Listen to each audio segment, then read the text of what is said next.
My name is Ezra Thornfield, and I spent 30 years running into burning buildings while everyone else ran out.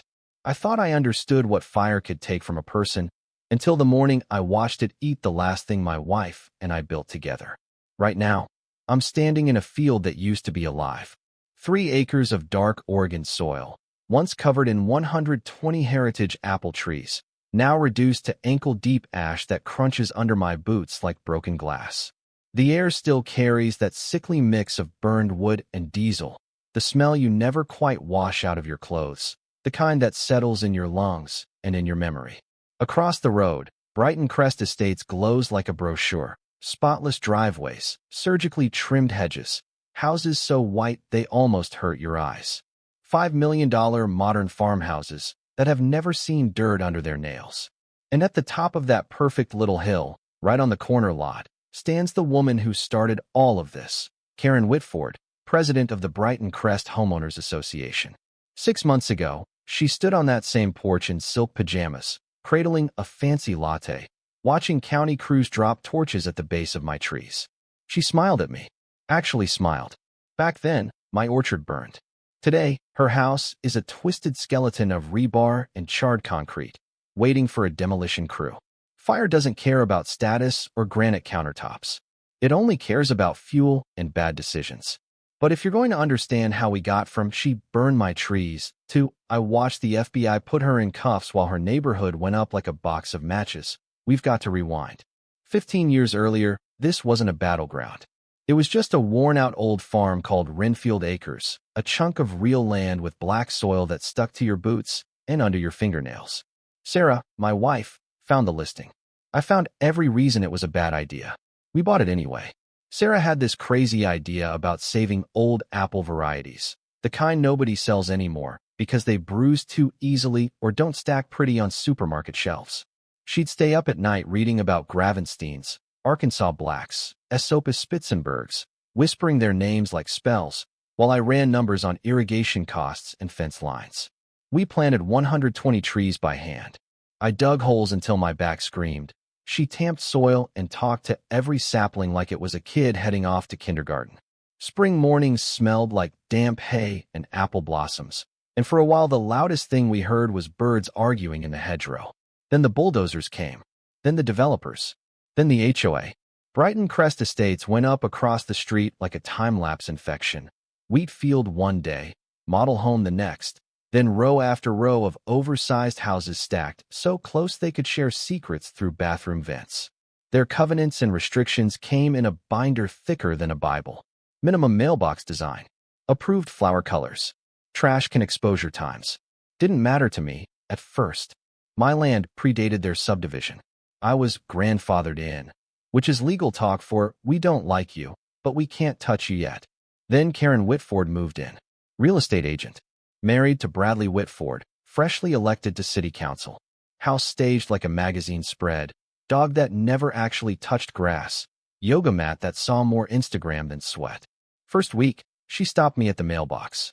"You know," she said, eyes behind sunglasses that cost more than my truck payment, "a lot of people would pay a premium for that mountain view if it weren't blocked by all of this." She gestured at my trees like they were a pile of trash bags instead of 2 decades of sweat and marriage and memories. "My view's pretty good from here," I said. "Can't see a single HOA rule book." She laughed, that tight little laugh people use when they're used to winning every interaction. She didn't file her first complaint until after Sarah died. Cancer took my wife 3 years before the fire. She fought like hell, but chemo doesn't care how good your orchard soil is. Karen sent a sympathy fruit basket. Not from anywhere local, of course, from one of those upscale catalogs with perfect, tasteless pears shipped from somewhere else. 6 months after the funeral, the letters started. Noise complaints about my tractor. Odor complaints about compost. Photos of my truck cluttering the rural aesthetic. One day she actually stood in my driveway with a tape measure, checking my grass height. But her real problem wasn't my tractor, or my hose color, or my compost. Her real problem was that my trees sat between her picture window and her sunrise view. Then came fire season. Every Oregon summer, restrictions roll in. No open burning, no fireworks, no idiots with tiki torches and dry grass. Any firefighter will tell you, orchards, especially irrigated ones like mine, actually slow fire spread. But to Karen, the word fire hazard sounded like leverage. She called an emergency Brighton Crest HOA meeting. Didn't invite the retired fire captain who lived across the street. Stood in front of her neighbors and painted a picture of my orchard as a ticking time bomb. Dead branches, unmanaged fuel, one lightning strike away from turning their manicured paradise into charcoal. It didn't matter that I pruned every winter, mowed between rows, kept fuel load low. Didn't matter that I'd spent 30 years reading smoke and wind and fuel like a second language. Karen wasn't trying to protect her neighbors. She was trying to clear a view. Within 48 hours, I got a certified letter from something called Everguard Tree and Fire Services, referencing County Fire Ordinance 847B and ordering emergency removal of vegetation within 72 hours. I carry 3 decades of fire code in my head. There is no 847B. I drove down to the county building, that beige bunker where fluorescent lights murder hope. The clerk searched the system, then looked up at me with that mix of boredom and quiet dread public employees get when they realize something is very wrong. Nothing here by that number, she said. And under current rules, agricultural land isn't subject to HOA fire directives. You're exempt, Mr. Thornfield. My lawyer filed for a temporary restraining order. Judge Anthony Martinez granted it. On paper, my trees were safe. Then Bradley Whitford took the judge golfing. The next morning, my TRO had expired due to clerical error. 20 years of my life, my wife's fingerprints on every branch, were now protected by nothing. I had a choice. Get loud or get rolled over. I chose loud. I called Channel 8 News. The news van pulled up 2 days later, tires crunching on gravel, camera crew unfolding like some kind of mechanical spider on my porch. Reporter Jennifer Walsh walked the rows with me, recording every detail, the heritage varieties, the fake ordinance, the mysteriously vanished court protection. You were a firefighter for how long? She asked. 32 years, I said. I've stood in front of enough flames to know what actually burns and what doesn't. This orchard is safer than half those houses across the street. The segment aired that night. Agricultural experts on camera correcting Karen's fire science. My old battalion chief calling the HOA's claims nonsense. Me standing under the canopy of my trees, talking about Sarah and the dream we built. Karen fired back on social media. Cropped photos of pruning cuts. Buzzwords about dangerous conditions. Posts about one man's stubbornness endangering dozens of families. I didn't bother arguing in the comments. I just shared the full news clip with one line. When HOA presidents lie about fire safety, neighbors deserve the truth. The next morning, my phone buzzed nonstop with stories from people all over the county who'd been steamrolled by their HOAs. People like me who'd kept quiet so long they forgot what their own voice sounded like. Karen read those comments, too. And that's when she stopped playing subtle. The chainsaws started at 6 in the morning. If you've never been jolted awake by the sound of industrial saws chewing through your life's work, let me tell you, there's a special kind of panic reserved for that sound. I ran outside in bare feet, heart slamming in my chest, and there they were, 6 men in hard hats, already halfway down the first row. Apple branches rained around them like green snow in a nightmare. And there, at the property line, was Karen, in a pale silk robe, coffee cup in hand, the picture of concerned leadership. "Morning, Ezra," she called, like this was a block party. "We finally got clearance. Safety can't wait for bureaucracy." The crew foreman held a clipboard toward me, eyes apologetic. "Court says the injunction lapsed," he muttered. "County fire directive says we're clear to proceed." I got a job to keep, sir. I wanted to scream. I wanted to grab the saw out of his hands. Instead, 30 years of fireground training kicked in. When emotions spike, you control what you can, your breathing, your assessment, your documentation. So I went back inside, grabbed my phone, and started recording. They cut every tree, all 120. By noon, the orchard was gone, replaced by stumps and a mountainous pile of limbs and trunks. Then they made their final mistake. They lit it. During a fire ban. On video. Under the direction of a woman who'd just spent months screaming about fire safety. As the flames crackled, Captain Rodriguez rolled up in his engine. He stepped out, took one look at the burn pile, and I watched the color drain from his face. "Ezra," he said quietly, "who signed off on this?" "Ask your new fire expert," I said, nodding toward Karen. She appeared with a sheet of paper and that same indestructible smile. Agricultural waste exemption, she announced. It's all in order. Tommy read it, then looked at her like she'd handed him a crayon drawing instead of a permit. This isn't valid, he said.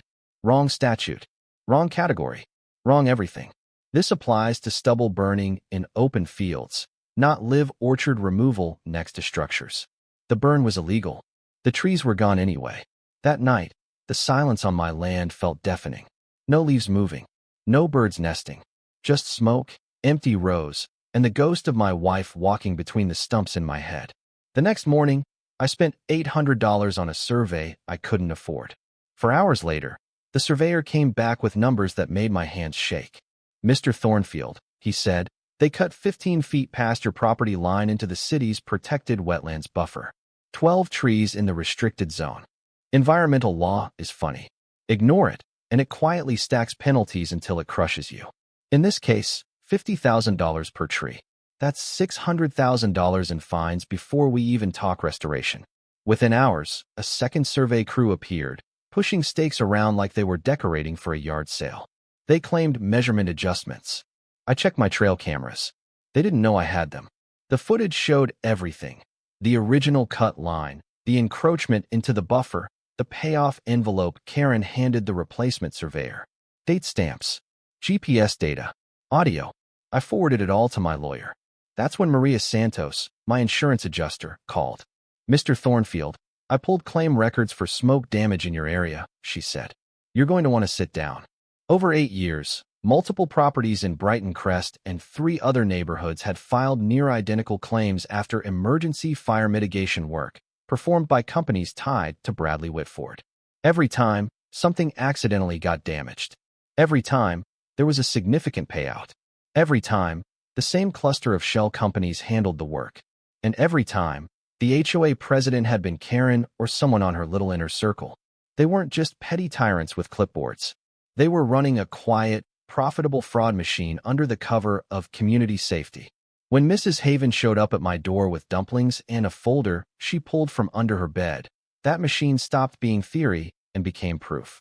I can't sleep anymore, she whispered. She made me sign this. Or she said she'd report my garage conversion and double my taxes. Recordings, threats, patterns. Other neighbors followed. Stories that started out sounding like gossip and ended up aligning perfectly with Maria's data. We took it all to the FBI. Agent Rebecca Torres showed up at my kitchen table with a briefcase and eyes that looked like they'd seen every flavor of white-collar crime and still managed to get angry about it.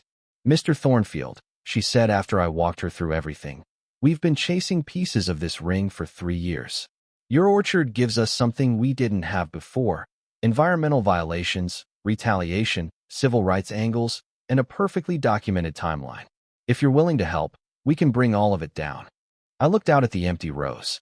I thought about Sarah, about the way she'd stand in this kitchen, wrists dusty with flour, talking about the first harvest we'd share with grandkids we never got to have. Yeah, I said, I'm willing.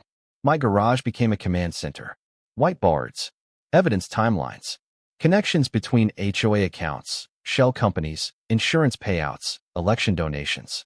Federal tech monitoring Karen's calls and emails while she strutted around like she was untouchable. It didn't take long for the Whitfords to sense something was wrong. Karen escalated. Bogus foreclosure notice, $50,000 special assessments for fire safety upgrades that never existed. Baseless lawsuit accusing me of harassment. Anonymous complaints to inspectors, IRS, utilities. Every move she made, every threatening email she sent, every lie she repeated about drug activity or illegal farming got routed straight into Torres's evidence folders. Then came her final play, an emergency city council session, time to push through a seizure of my land under public safety language. And on the exact night she tried to take everything from me on paper, fire came for her for real. City Hall had just started the public mediation meeting, a performance to rubber stamp the theft of my land, when the fire alarm shrieked. People spilled outside, annoyed then panicked. Because over the roofline of the community center, Brighton Crest was glowing orange. 5 houses burning at once. Hydrants blocked by decorative rock walls and landscaping. Fire lanes narrowed by illegal parking and stone pillars. Attic spaces filled with cheap wiring shortcuts and code violations signed off by city contacts Bradley had influenced. Chief Rodriguez's crews fought like hell, but the subdivision burned fast and ugly, exactly how Karen had once described my orchard would. Except my land, even stripped bare, acted like a wet sponge. The flames stopped at the road. The irrigated soil and open space helped crews cut a line and hold it. I stood in the parking lot, surrounded by neighbors, cameras, sirens, the night sky pulsing orange. Karen stared at the destruction, mascara streaked, mouth open, the queen watching her kingdom dissolve. Behind her, Torres snapped handcuffs onto Bradley and read him his charges: racketeering, fraud, conspiracy, corruption. Then she turned to Karen. "Ms. Whitford," she said over the roar of engines and crackling lumber, "you're under arrest for federal racketeering, insurance fraud, witness intimidation, environmental crimes, and civil rights violations." Karen finally looked at me. I'd waited months for that moment. "Turns out," I said quietly, "the real fire hazard wasn't my trees, Karen. It was you." 6 months later, the orchard is green again. Not full, not towering like before. Just rows of young saplings, staked and mulched, leaves trembling in the breeze, roots settling into the same soil Sarah and I once dug our hands into. The air smells like damp bark and new beginnings instead of diesel and ash. The federal trials moved fast. Turns out judges really don't like people who forge HOAs, terrorize seniors, rig insurance, violate wetlands, and try to steal land from a retired firefighter while hiding behind community safety. Karen Whitford got 8 years in federal prison. Bradley got 5. Their shell companies got dismantled. Bank accounts emptied. Properties seized across 3 counties. Families they'd financially strangled for years walked into court as victims and walked out with restitution checks, and something even more valuable, their dignity back. My settlement came to $500,000. Enough to fix the structural damage to my house from Karen's games. Enough to replant the orchard the right way. Enough to fund something bigger than my own property line. Mrs. Haven was elected the new HOA president by a landslide. Her first act was rewriting the bylaws to include transparency requirements, spending caps, and recall procedures to prevent another Karen from ever taking root. The second thing she did was walk onto my land with a clipboard and absolutely no attitude. "Ezra," she said, "we'd like to help replant. Not because of property values. Because we miss your trees." It turned into a community project. Agricultural students from Oregon State drew up restoration plans. Kids from the neighborhood showed up with little plastic shovels. Old guys who once hid behind their blinds now stood in work gloves, sweating beside me, planting rows of new heritage trees. We installed a modern irrigation system with fire suppression capacity that actually protects both my land and the subdivision. The irony wasn't lost on anyone. Reporters came back. This time, no flames. Just green. Laughing kids. A retired firefighter who looked like he'd dropped 20 pounds of stress. "Your case sparked national attention," Jennifer Walsh told me, camera rolling as she walked through the new rows. Lawmakers are citing it in hearings. People are calling it the Thornfield Orchard precedent. Federal and state legislators passed protections for small agricultural properties against abusive HOA actions. Insurance companies implemented new fraud detection based on the Whitford patterns. Property rights groups used our case as a blueprint to help other families fight back. We turned Brighton Crest's biggest scandal into a warning label for the whole country. The Willowbrook Property Rights Defense Fund grew out of that. What started as a GoFundMe to help with my legal fees turned into a nonprofit offering legal help to people being crushed by corrupt HOAs and fake safety claims. I speak on Zoom more than I ever expected to in retirement. Small towns in Texas, cul-de-sacs in Florida, rural communities in the Midwest. Same story, different zip codes. People in power using rules as weapons. Neighbors too scared or too broke to fight back. Until someone shows them how. As for me, life didn't just return to normal. It shifted into something new. Agent Rebecca Torres eventually traded her badge for a law license, specializing in environmental and community protection cases. Somewhere between evidence meetings and court strategy sessions, between her dry sarcasm and my stubborn optimism, something shifted. We got married in the orchard that tried to die and refused. Mrs. Haven officiated, reading a few lines from Sarah's old journal at my request. Instead of a string quartet, we had birds and wine through the leaves. Instead of a banquet hall, we had picnic tables and homemade pies. Neighbors who once hid behind Karen's shadow brought casseroles and folding chairs. It didn't erase the loss. It didn't bring Sarah back. But it felt like the land was big enough to hold both grief and gratitude at the same time. Every fall now, we host the Heritage Apple Festival. There are tours through the orchard, workshops on Firewise landscaping and HOA rights, kids pressing cider, lawyers teaching people how to read their covenants without getting trapped. Last year, we raised $43,000 in one weekend to fund legal aid for families under HOA attack. Standing under those trees, watching strangers bite into apples they've never tasted before, listening to them talk about standing up to bullies in their own neighborhoods, I realized something. Karen thought burning my orchard would end my story. Instead, it lit a fuse under a movement. Drop your HOA nightmare in the comments. Tell me where you're watching from. Because the truth is, justice doesn't magically appear on its own. Sometimes it starts in a field of ash, with one tired firefighter deciding he's not done fighting.